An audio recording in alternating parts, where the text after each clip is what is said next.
চলে আসছে, ঠিক আছে না? সম্ভবত। তবে 3 কিলোমিটার শিওর, কারণ অনেকটা পথ হাঁটার পরেও কিন্তু আমরা এই পাশে এসে দেখলাম যে আরও 2 কিলোমিটার, প্রায় 2 কিলোমিটারের মতো হাঁটতে হয়েছে। 1 ঘন্টার মতো হাঁটলাম, তাই না ভাই?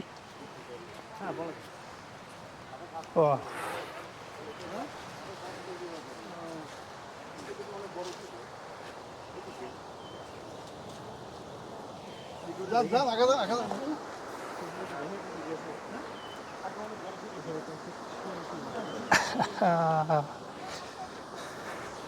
ফাইনালি সমুদ্রের পাড়ে। ওয়াও,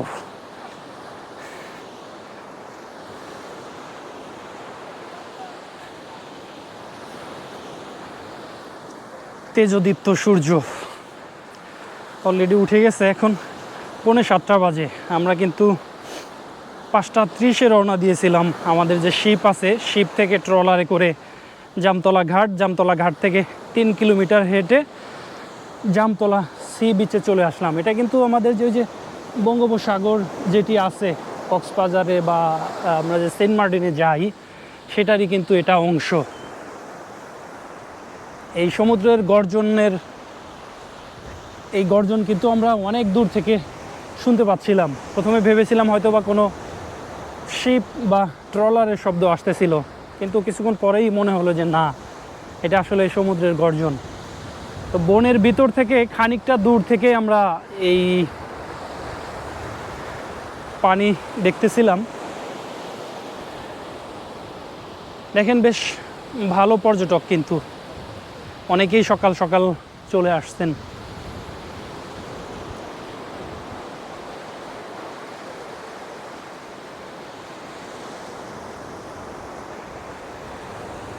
চমৎকার।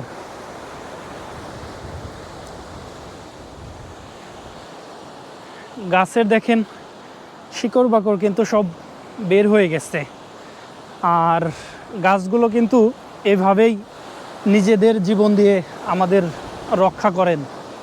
জলোচ্ছ্বাস বা ঘূর্ণিঝড়ের মতো যে প্রাকৃতিক দুর্যোগ আছে, এইগুলো থেকে কিন্তু আমাদের রক্ষা করে। দেখতে পাচ্ছেন যে সাগর তীরে বিচের পাড়ে যে গাছগুলো আছে সবগুলোই কিন্তু অলমোস্ট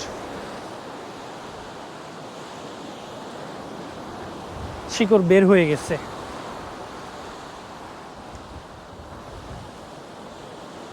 দেখেন, যত দূর দেখতে পারেন তীরে